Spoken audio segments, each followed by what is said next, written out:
Olá a todos, como vão? Vamos começar agora o estudo do reino animal, dos animais, reino animalia, como quiser. Dentro do reino animal, nós estudaremos no ensino médio 9 filos.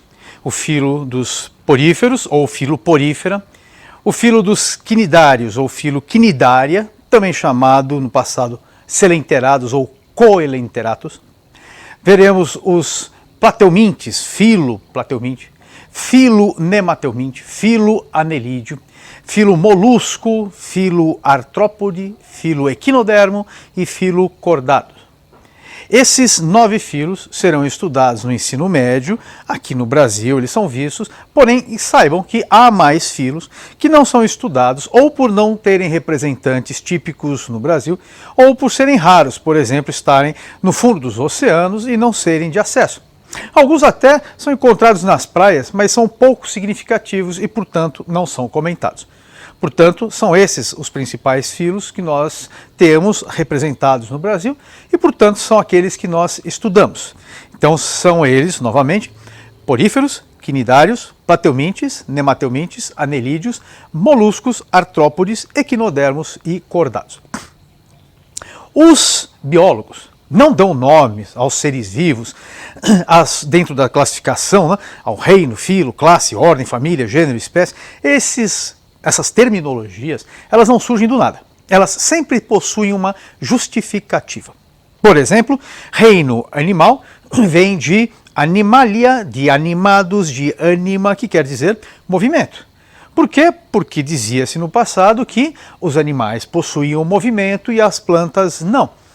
Na época nem se falava em fungos. Não? Você sabe que não existia no passado o reino fungi. Fungos eram estudados como plantas, eram inanimados. Tá? Planta vem do conceito, né, de vegetais, de vegetativo, de sem mobilidade. Não, uma pessoa que está na cama em coma está vegetando, está sem movimento, é uma pessoa vegetativa. Então os animais são considerados aqueles seres vivos que têm movimento e os vegetais não. Apesar de existirem animais que não possuem movimento, como as esponjas do mar, e haver plantas que possuem movimento, como as carnívoras. Se bem que as plantas carnívoras possuem um movimento que não está relacionado a impulsos nervosos, não há tecido nervoso, não há tecido muscular.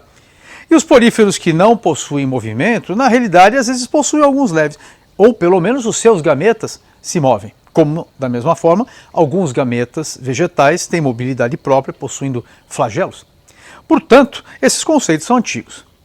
Hoje em dia, o que define um organismo como sendo animal é a presença de uma célula eucariótica do tipo animal, não a célula vegetal com cloroplasto, ou seja, não são autótrofos, nem a célula dos fungos, que possuem lá a sua parede celular feita de quitina, apesar de alguns protozoários possuírem parede celular. Mas, como já vimos, os protozoários estão no reino protista, apesar de, dentro dos protozoários, ter surgido um grupo do qual derivou o grupo dos animais.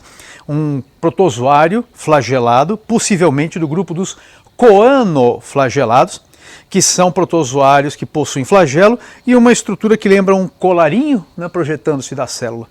Esses coanoflagelados provavelmente são os ancestrais dos animais. Dentre os animais, há um filo que possui uma célula chamada coanócito, que tem uma estrutura idêntica à dos coanoflagelados.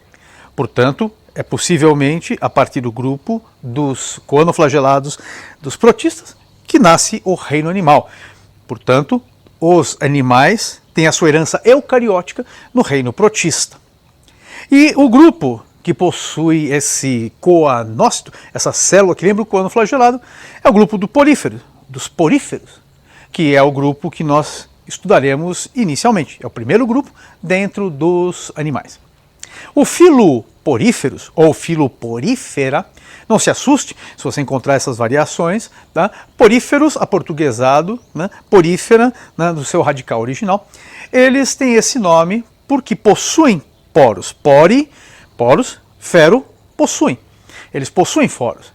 Portanto, como disse, os biólogos não dão nome aos grupos por acaso. Poríferos possuem poros. Quinidários são aqueles animais, né, cujo filo apresenta quinidócitos, que são células que lhes dão defesa e permitem capturar alimento. Os platieomintes são eumintes, vermes platichatos. Os nematieomintes são eumintes, vermes nematofilamentosos. Os anelídeos são aqueles vermes que têm o corpo cheio de anelos, anéis. Os molusca têm esse nome, moluscos, por terem o corpo mole, né? Apesar de às vezes aparecer concha, mas o corpo é mole. Quando você pega os artrópodes, eles possuem artropódos, patas articuladas. Nós também temos patas articuladas. A diferença é que eles possuem exoesqueleto, quando no nosso caso nós temos um endoesqueleto. Os equinodermos, ou equinodermata, possuem dermo, pele, equino, espinhuda. Exemplo, ouriço do mar, apesar de nem todos terem espinhos pontiagudos, né, e rígidos. E os chordata, que somos nós, por exemplo, possuem em algum momento do seu desenvolvimento uma estrutura esquelética interna chamada notocorda. Daí vem o nome chordata. Logo, todo filo possui uma justificativa para o seu nome. Depois de filo, vem no filo classe. As classes dos animais também possuem uma justificativa para o seu nome e assim por diante. Vou dar só um exemplo. Certa vez eu estava numa casa de animais, numa pet shop, e lá eu vi num aquário um animalzinho branquinho encostado na parede do vidro. Era um molusco, bonitinho, bem branquinho, encostado na parede do vidro.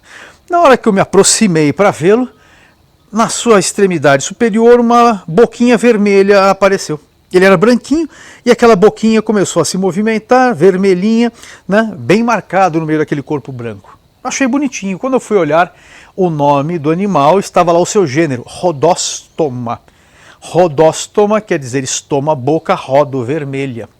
Portanto, o biólogo não inventa nomes do nada. Ele pega características do grupo, né, daquele taxa, daquela categoria, reino, filo, classe, ordem, família, gênero, espécie.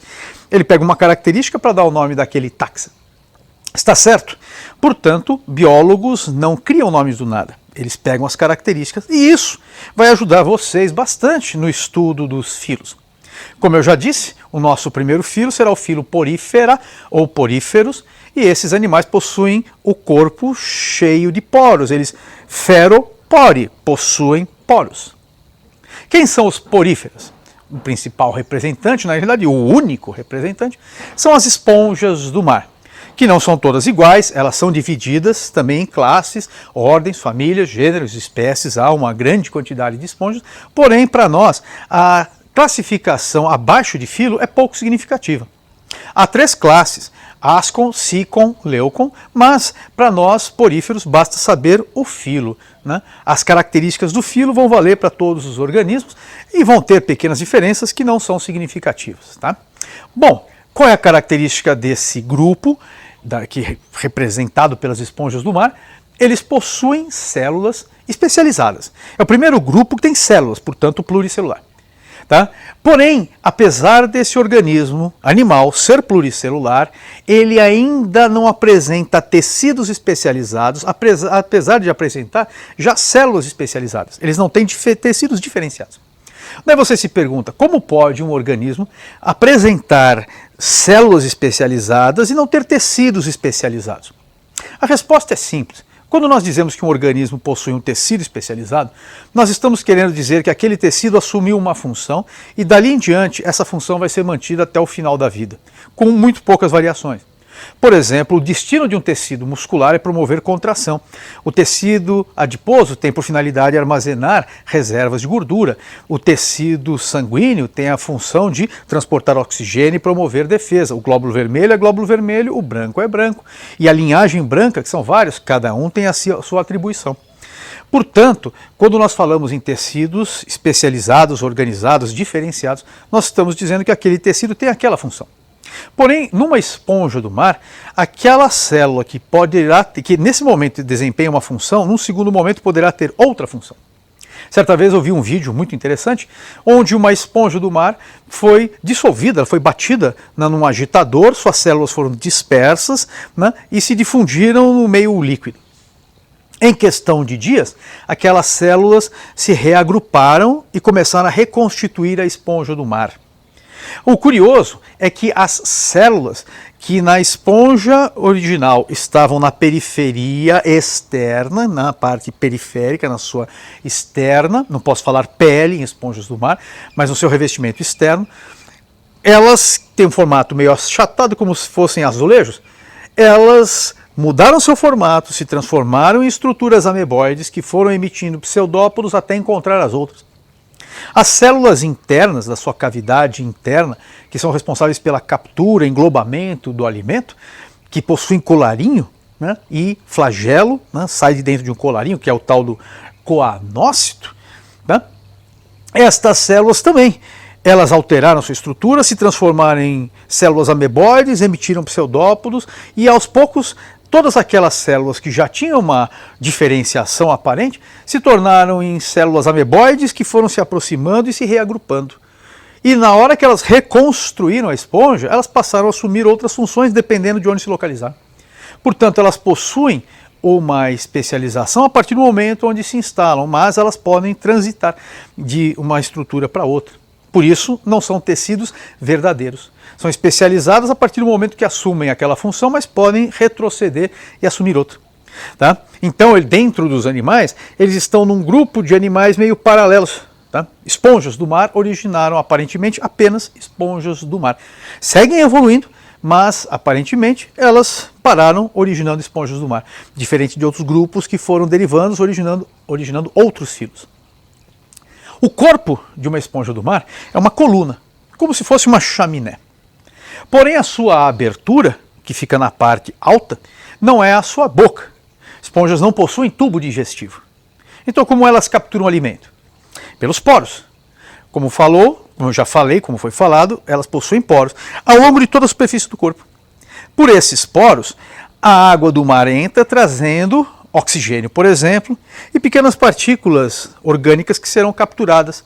Essas pequenas partículas podem ser fragmentos de célula, podem ser células, pode ser material em decomposição, células pequenas como, por exemplo, bactérias, pequenos protozoários, pequenas algas, vão ser tragados para dentro da esponja, onde no seu interior esta célulazinha, o coanócito flagelado, está agitando seu flagelo, promovendo a circulação. Esse flagelo girando cria um redemoinho e essas partículas entram nesse redemoinho e caem na membrana. Quando a partícula cai na membrana da célula, ela a engloba. Então, o que nós temos aqui é um grupo que, apesar de ser pluricelular, eles ainda se alimentam por englobamento de partículas, como se fossem protozoários. Tá? Então, esta célulazinha que faz a agitação, chamada coanócito, célula com colarinho, captura o alimento, faz a digestão intracelular, o alimento digerido agora difunde por todo o corpo da esponja. Os gases que entram também são capturados por todas as células dessa cavidade interna chamada átrio. Porém, a esponja está mergulhada no oceano, então todas as células que tiverem contato com a água do mar rica em oxigênio poderão por difusão capturar esse oxigênio. E aí ele vai difundindo para toda a parte interna do corpo. Portanto, o porífero possui o corpo formado por uma coluna cheia de poros. Pelos poros, a água entra trazendo oxigênio e o alimento. E ela é arrastada para dentro pela movimentação dos coanócitos. Mas ao mesmo tempo que o coanócito agita a água, trazendo-a para dentro, ele também a agita expulsando para fora. Então aquela coluna, a sua chaminé, é um ponto de saída e não de entrada. A água entra pelos poros e sai pela chaminé, que se chama ósculo. Então essa abertura superior se chama ósculo. Né? Não é uma boca, não há tubo digestivo, a digestão é intracelular, o que faz desse grupo um grupo extremamente primitivo. A rigor, todos os animais podem fazer digestão intracelular quando o alimento chega no seu intestino. Porém, a digestão intracelular vai ficando cada vez menos importante conforme a evolução vai avançando. Nos mais primitivos, a intracelular é fundamental. No caso dos poríferos, é a sua forma de captura de alimento. Para muitos protozoários, é a sua forma de captura de alimento. Para outros, é a difusão de matéria orgânica que existe no meio. Para os animais que virão a seguir, a digestão intracelular irá perdendo importância e a extracelular vai ganhar importância, porque a partir do próximo filo vai surgir a cavidade digestiva. Tá? Então esse coanócito, guardem esse nome, coanócito é a célula típica dos poríferos e a função dele é promover a circulação de água no interior dessa cavidade chamada átrio e também a captura de alimento. A digestão do grupo é intracelular. Dentre os poríferos, houve evolução e surgiram 3 grupos, como eu já citei, as classes Ascon, Sicon e Leucon. O que vai variar entre elas é principalmente essa cavidade interna, esse átrio, que nas mais primitivas ele é muito grande, ele vai aos poucos ficando cada vez menor, enquanto a parede do corpo, que é fina nos mais primitivos, vai ficando cada vez mais espessa conforme a evolução avança. Então, os mais primitivos possuem uma parede fina com uma cavidade interna, um átrio grande. Os mais evoluídos, eles possuem uma parede espessa e a cavidade interna reduzida. Por que eles são mais evoluídos? Porque nos mais evoluídos, essa cavidade interna onde ficam os coanócitos, ela vai ser agora apenas um ponto de passagem. Os coanócitos vão se localizar agora ao longo da parede do corpo, em canais que vão se formar. Nos mais primitivos, a água passa pela parede do corpo muito fina, cai direto no átrio, onde os coanócitos capturaram o alimento. Como o átrio é muito grande e os coanócitos pequenos, boa parte do alimento que circula pelo átrio é perdido, sem que os coanócitos peguem. Agora, quando a parede do corpo fica espessa e ao longo dela surgem canais onde ficam os coanócitos, aí sim, na hora que o alimento passa pelo coanócito, a chance dele capturá-lo é muito maior, porque agora ele vai passar por canais estreitos e ele vai passar coladinho nos coanócitos. Passando por eles, a fagocitose vai ser facilitada, enquanto que naqueles poríferos, cujo átrio é muito grande e não há esses canais, a captura de alimento é perdida, porque os coanócitos estão na parede e boa parte do alimento está circulando pela cavidade interna do átrio sem ser capturado. Portanto, o avanço está na facilidade de captura de alimento, mais eficiente naqueles poríferos que têm corpo mais espesso e canalículos onde estão os coanócitos, do que naqueles poríferos que têm parede mais fina e átrio maior, onde a perda de alimento é maior. Portanto, esses são os poríferos.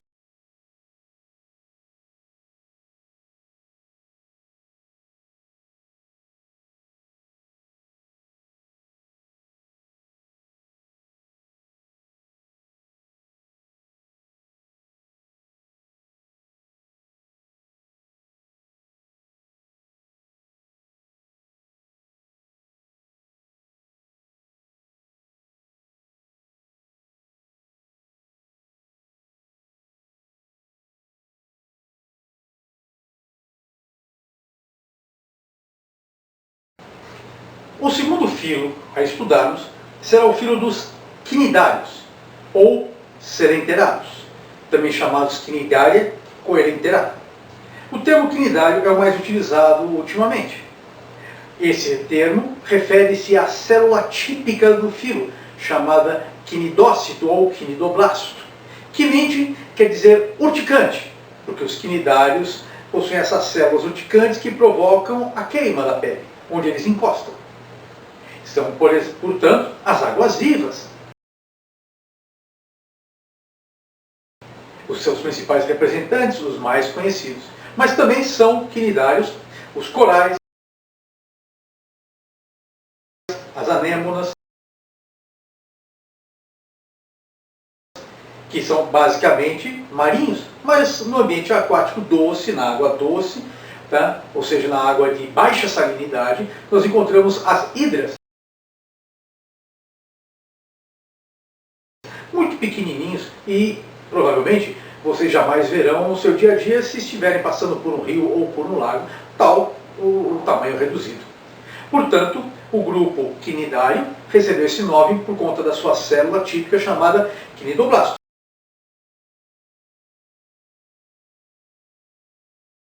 cuja função, já que ela possui veneno, é capturar alimento e também defender-se de possíveis presas ou de pessoas que simplesmente esbarrem neles.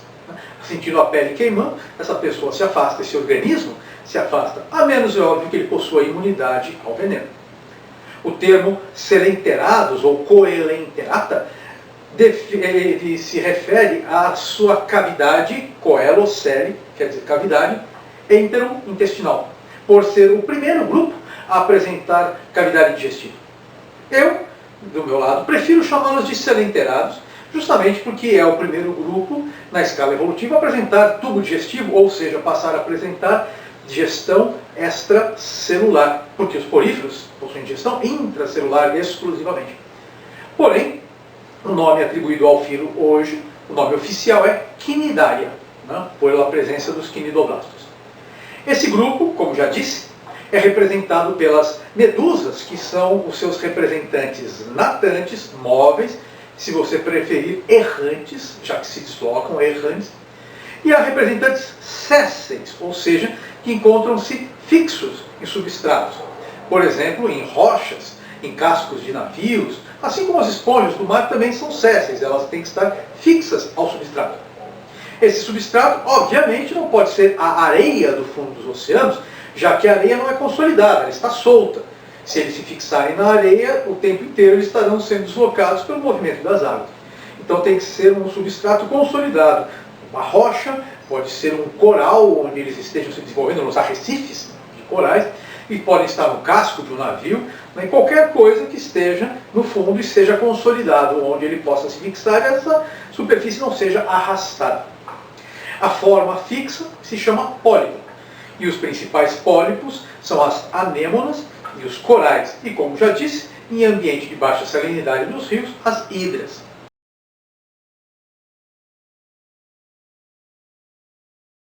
As hidras normalmente se fixam em pequenas pedras nos rios, em grandes pedras, em pequenas, ou principalmente em folhas flutuantes. O problema das folhas é que elas são arrastadas, mas as hidras também são pequenininhas e não há problema. Já as anêmonas do mar podem ser pequenas ou grandes, algumas chegam a ter 1 metro de diâmetro, e essas se fixam, né, nas rochas. Elas podem aproveitar onde há o arrecife de coral, onde não exista nenhuma vida, elas podem se fixar naquele ponto e viver abrigadas. Tá? O coral, por sua vez, ele, no primeiro momento da sua vida, ele se fixa num substrato consolidado e em seguida ele começa a fabricar o próprio esqueleto que o envolve, portanto é um exoesqueleto. Logo, as anêmonas e os corais e as hidras, ambos são pólipos fixos, porém os corais fabricam seu próprio esqueleto, as anêmonas e as hidras não. Os corais fabricam esse esqueleto envolvendo o seu corpo, como se fosse um pequeno barril, onde eles vão ficar com seus tentáculos erguidos e o corpo protegido.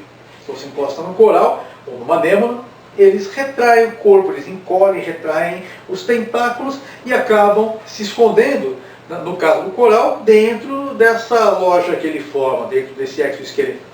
As anêmonas, no máximo, se recolhem, ficam com o formato de um domo. Algumas, elas se fixam às pedras, mas o corpo está abaixo da areia ou do cascalho do fundo.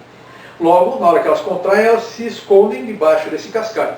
Outras se desenvolvem em cima da pedra sem um cascalho protetor, ou seja, quando elas retraem os tentáculos, ficam com o formato arredondado, porém expostas e, portanto, sujeitas aos predadores. Apesar de serem urticantes, de queimarem, as águas-vivas podem ser comidas também, elas podem ser predadas, por exemplo, por tartarugas. Muitos animais, como as baleias, que nadam de boca aberta, filtrando o alimento que está na água, acabam engolindo as águas-vivas. Porém, são imunes ao veneno delas. No caso das tartarugas, elas são predadoras mesmo, elas vão catam e engolem as águas-vivas mordendo. Muitas vezes elas se enganam e comem sacos plásticos achando que são águas-vivas. E isso traz uma complicação, porque o saco plástico vai para o seu interior e não é digerido. Ele vai acumulando no estômago e não passa para o intestino. Como o saco plástico não passa para o intestino, o acúmulo provoca uma pressão no estômago e essa pressão informa o tecido nervoso que vai para o cérebro dizer que o alimento está presente e, portanto, o cérebro fica saciado. A tartaruga para de se alimentar e acaba morrendo por inanição.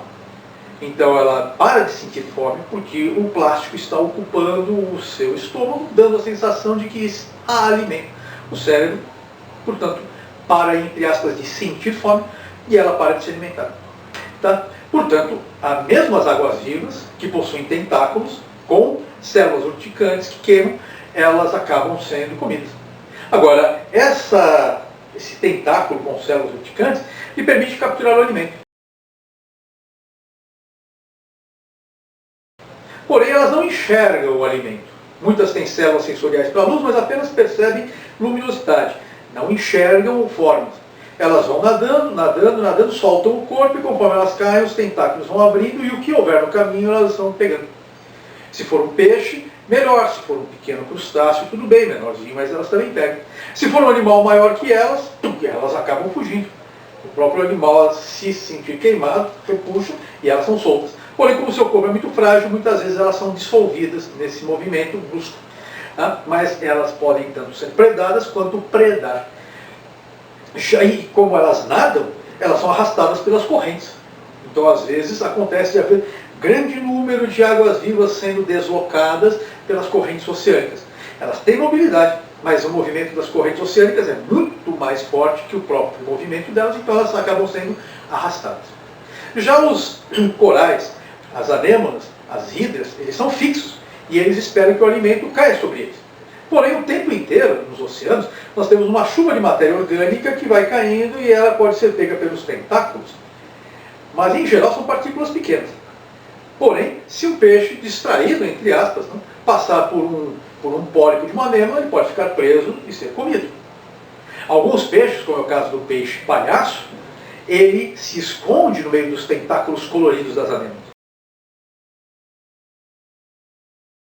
Ele tem seu colorido, ele é um peixe de região coralina, e na região do coral existe muita cor. Em geral, peixes coloridos são em regiões de corais, e peixes menos coloridos são de mar aberto. No caso do peixe palhaço, muito colorido, o principal representante, vocês conhecem dos desenhos, o Nemo, ele se abriga no meio dos tentáculos venenosos da anêmona, porém ele possui antídoto para aquele veneno. Ele não tem sensibilidade a ele. Enquanto ele está no meio dos tentáculos da anêmona, ele está protegido. Se por acaso algum predador vier atrás dele, ele vai se aproximar, vendo a anêmona, não vai fazer o ataque. Se porventura ele fizer o ataque, esse peixe será preso e, portanto, a anêmona será alimentada. Surge por aí, portanto, um benefício mútuo. O peixe palhaço ganha a proteção da anêmona e a anêmona, às vezes, se tiver sorte, acaba pegando um alimento. Consegue um alimento que vem de graça para ela. Portanto, de graça não. Vem com essa colaboração mútua. Portanto, as anêmonas são representantes que podem ter corpos grandes, mas em geral, por exemplo, no Brasil, são pequenas, algumas desse tamanho, algumas até menorzinhas. Os corais, em geral, são pequenos. Podem formar arrecifes gigantescos, que são formados por um número absurdamente gigantesco de milhares, milhões de corais. Mas cada coral é um pólipo pequeno. Eles, portanto, formam juntos o corpo daquilo que nós chamamos de coral. O coral, aquela rocha coral, portanto, ela é uma colônia, é o exoesqueleto de uma colônia de corais. Quando aquela colônia de corais morrer, ou alguns morrerem e sobrar algum espaço naquele exoesqueleto, outros organismos poderão se fixar e se desenvolver. Anêmonas, esponjas do mar, ou até outros corais. Então, em cima de um coral morto, cresce outro coral. Quando esse coral morrer, crescerá outro em cima. Quando esse morrer, crescerá outro em cima. E aquele conjunto de esqueletos sobrepostos um em cima do outro é que acaba formando um arrecife ou recife de corais. No Brasil, nós temos recifes de corais, por exemplo, no Nordeste, Alagoas, Pernambuco, tem bastante. São Paulo, por exemplo, você pode encontrar um coral aqui, um ali, Rio de Janeiro, um coral aqui, um ali. Agora, os recifes ou arrecifes, essas estruturas grandes, eles são encontrados basicamente no Nordeste. O maior conjunto que nós temos, o mais importante, fica em Abrolhos, no litoral sul da Bahia. Ele é muito bonito e está em mar aberto, quilômetros da costa. Enquanto, se você for para a cidade de Recife, do Recife, você vai ver os arrecifes na frente. Se você for para Alagoas, por exemplo, na Praia do Francês, há um grande arrecife na sua frente. Portanto, os arrecifes ou recifes são grandes construções feitas por inúmeras colônias de corais ao longo de um tempo gigantesco. O maior de todos fica na Austrália, na costa leste da Austrália, na região já do Pacífico, e ele é tão grande, esse conjunto, esse arrecife todo é tão grande, que ele pode ser visto do espaço. Tal a sua dimensão, formado ao longo de muitos milhares ou milhões de anos por um conjunto absurdamente grande de animais. E como essa região forma um substrato consolidado, permite fixação de esponjas e também de algas. Então, onde há recifes, nós temos muita alga crescendo. E se temos algas, a cadeia alimentar se estabelece. E vem peixe se alimentar. E como esse ambiente é colorido, peixes coloridos ficam mais mimetizados. E aí, portanto, é nessa região de corais onde você tem uma prática de mergulho muito intensa, por ser muito bonito, muito biodiverso. Então, os arrecifes de corais estão entre os ambientes mais biodiversos dos oceanos. Eles são, por assim dizer, berçários dos oceanos, assim como manguezais são berçários dos oceanos. O que nós dizemos berçários? São locais onde os organismos se aproximam para procriar, deixam seus descendentes. E esses filhotes, enquanto se desenvolvem, principalmente na forma de larvas, atraem outros animais que vêm se alimentar, e toda uma cadeia alimentar se desenvolve em torno dos manguezais, que são florestas, e dos arrecifes de corais, que são construções feitas por animais. Portanto, os selenterados são formados por elementos natantes, errantes, que são as medusas, e os fixos, que são os pólipos. Há uma forma de selenterado muito estranha, muito curiosa, porque ela é um híbrido de medusa natante com pólipo fixo. Por que isso? Porque ele é arrastado, ele se move, mas não por vontade própria.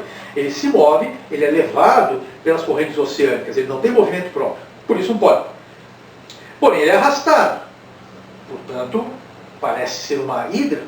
Porém, ele não tem movimento próprio, por isso ele fica classificado como pólipo. Esses animais são as caravelas. As caravelas são curiosas porque formam colônias, assim como os corais. Só que o coral é formado por um pólipo, outro, vários lado a lado, só que eles são anatomicamente idênticos. No caso da caravela, é uma colônia formada por 4 indivíduos anatomicamente distintos. Um deles é uma bexiga flutuadora que garante que ele fique na superfície e aí serem arrastados pelo vento. O formato lembra um risole. Tá? Um risole, um lanche, risole, salgadinho. Né? Ele parece um pastelzinho. E como ele é cheio de gás, leve e tem esse formato projetado para cima, o vento arrasta. Por isso o nome caravela, como se fosse uma nau arrastada pelos ventos. Portanto, se ele não tem movimento próprio, ele é arrastado, ele é um plâncton. Um peixe natante, uma medusa que consiga vencer as correntes, ou que nade pelo menos na água parada, quando não está tendo movimento, né, uma baleia, né, uma tartaruga marinha que conseguem vencer as correntes, esses nós chamamos de néctons.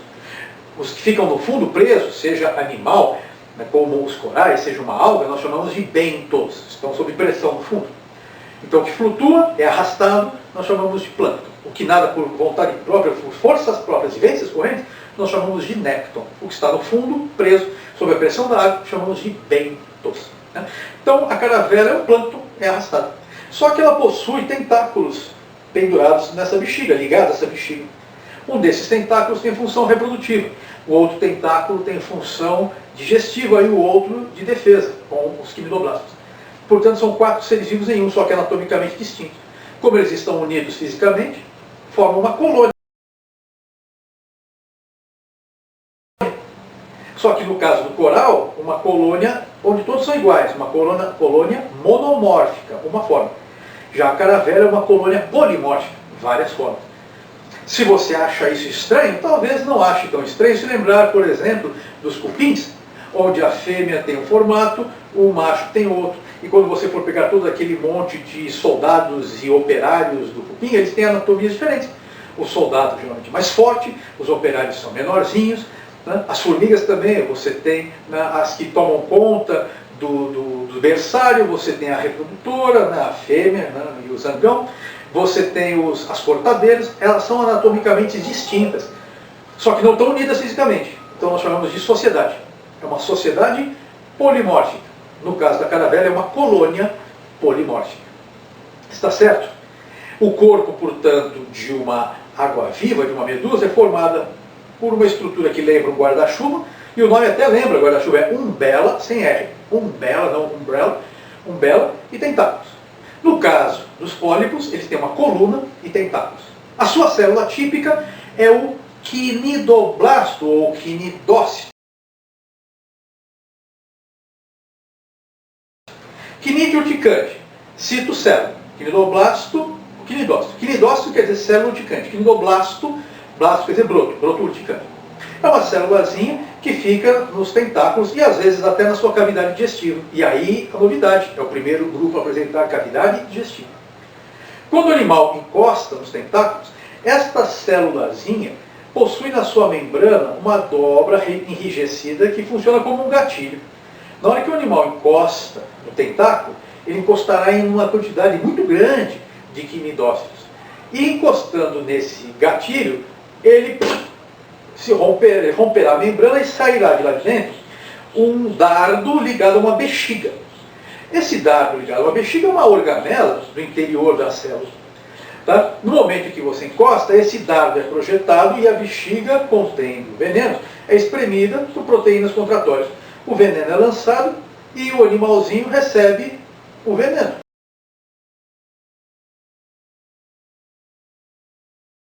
E a sensação de uma agulhada, alguns falam a sensação de um choque, e começa a queimar naquele local. Quando o organismo encosta no tentáculo, ele encostará numa quantidade muito grande de quinidoblastos.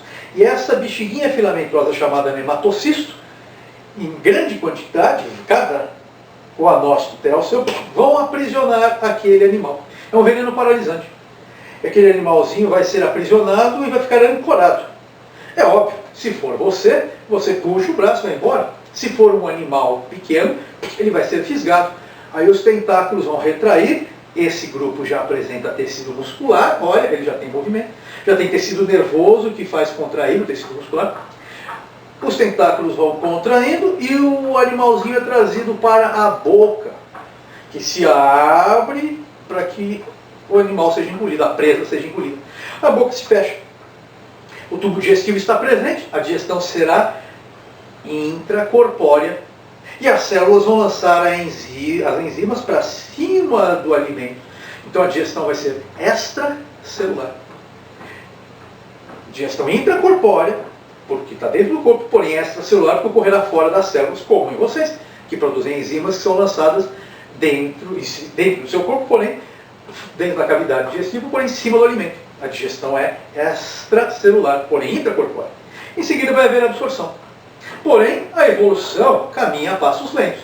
Esse grupo já tem tubo digestivo, mas ele é incompleto. Tem a boca, mas não haverá ânus. Ou seja, a boca é ao mesmo tempo boca e ânus.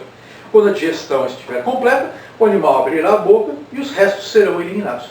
Certa vez eu vi uma anêmona que havia prendido nos seus tentáculos uma sardinha maior do que ela. A anêmona mais ou menos desse tamanho e a sardinha um pouco maior, ela estava apenas com a sua cabeça dentro da anêmona. Então a anêmona segurando a sardinha morta com a boca aberta, a cavidade oral aberta, a sardinha só com a cabeça inserida lá dentro, todo o resto do corpo para fora. Vai digerir o que for possível. Quando não houver mais o que digerir, ela soltará, né, o peixe, o mar vai levar embora. Gulosa ela. Não, o animal ele pega o que ele pode naquele ambiente. Os corais, no entanto, são muito pequenos, o que dificulta a sua alimentação. Nos oceanos, o tempo inteiro tem uma chuva de matéria orgânica que vem da superfície em direção ao fundo. É o fitoplâncton, o zooplâncton que morre, algum peixe que é comido e seus detritos caem no fundo. Essa chuva orgânica leva à formação de um lodo no fundo dos oceanos, junto com areia e cascalho. Essa chuva alimenta os corais. Porém, eles são muito pequenininhos e nem sempre eles conseguem capturar esse alimento. Aí surgiu uma simbiose das mais interessantes, uma associação do coral com algas unicelulares. O corpo dos selenterados é transparente, eles são quase 90% ou mais água. Seu corpo gelatinoso, transparente, permite passagem de luz. E as algas que vivem dentro dele acabam fazendo fotossíntese. Curioso é que espécies X de coral se associam a espécies X de alga.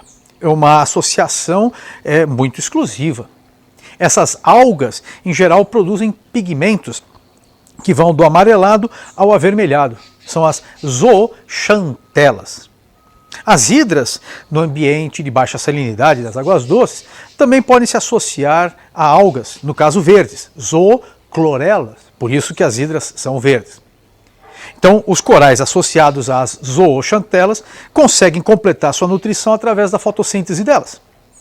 Porém, há um fenômeno curioso, que é a fuga, o abandono do coral pelas algas. Elas não vão embora porque elas estejam fugindo deles, mas algum fenômeno fisiológico ocorre que faz com que elas abandonem o coral.